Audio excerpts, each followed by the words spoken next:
Jawaar Mohaammed saahiba keeti, hiriyaa keeti. Sirri malee walitti dhiyaatanii kana sirri beekaa. Mudannoon addaa Jawaar wajjin qabdu jira. Waa'ee Jawaar wanni namni hin beekne amala isaati jechuun wanni addaa waa'ee Jawaar kan namni hin beeknes ta'e akkasumas mudannoon addaa waliin qabdan yoo jiraattu isin lamaan akka obboleeyyaniiti.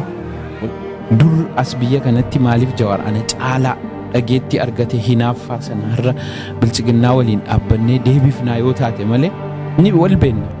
Jireenya koo keessatti wanni na gammachiisu fuulduraas hangan biyya lafaa kanarra jiraadhu karaa kana qofarra hin deema. Waan rakkoon nurra qaqqabeera.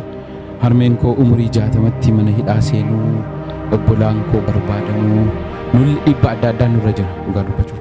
Yeroo shaneen waan kana godheedhamu mootummaa waliin gadi bahanii balaaleffachuu ni danda'u. Gaafa Oromoon tokko ajjeefamu ni callisu.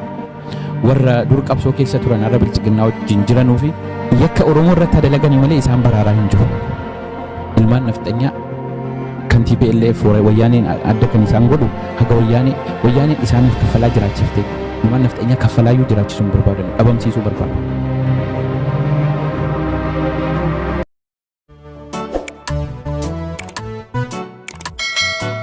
Orazi Top 10.